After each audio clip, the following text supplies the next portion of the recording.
শুধুমাত্র দাড়ি টুপি থাকলেই মুসলমান হওয়া যায় না, শুধুমাত্র নামের আগে মুহাম্মদ লাগালেই মুসলমান হওয়া যায় না, শুধুমাত্র মসজিদে গিয়ে প্রথম কাতারে নামাজ পড়লেই মুসলমান হওয়া যায় না। মুসলমান হতে হলে আল্লাহর জমিনে আল্লাহর আইনে এই দেশ চলবে, গোটা পৃথিবী চলবে, সেই প্রচেষ্টা সেই সমর্থন আপনাকে থাকতে হবে। বিরোধিতা যারা করবে তারা মুসলমান নাই, মুনাফিক। কথা বলতে হবে, ঠিক কিনা? আজকে যারা ইসলামী শাসন ব্যবস্থার কথা বলে,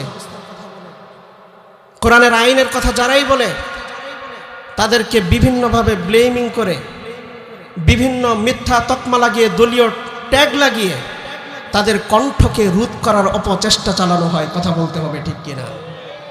মুসলমান, এদেশের আলেমদের জন্ম হয়েছে শুধুমাত্র মসজিদ মাদ্রাসার খেদমত আর ওয়াজ করার জন্য নয়। এদেশের আলেমদের জন্ম হয়েছে এই জাতির নেতৃত্ব দেওয়ার জন্য। কথা বলতে হবে, ঠিক কিনা? আমাদেরকে আজকে বিভিন্নভাবে হেনস্থা করা হয়। ইসলামী শাসন ব্যবস্থার কথা শুনলেই চুলকানি আর অ্যালার্জি শুরু হয়ে যায়। কথা বলবেন, আছে না নাই? তো মুসলিম দেশগুলোতেও মুসলমানরা আজ নিরাপদ নয়। নিরাপদ নয়। মুসলিম দেশগুলোতেও আজ মুসলমান নিরাপদ নয়। বেশি দূরে যাবার দরকার নাই। 90% মুসলমানের দেশ বাংলাদেশ। কথা বলেন, ঠিক কিনা? স্বাধীনতার পর থেকে নিয়ে এই 54 বছরের ইতিহাস তো আমরা দেখলাম।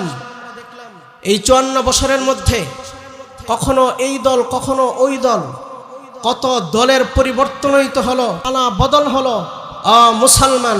কিন্তু আজও বাংলাদেশে মুসলমানদের ভাগ্যের কোনো পরিবর্তন হয় নাই। কথা বলতে হবে, ঠিক কিনা? বিগত সময়েও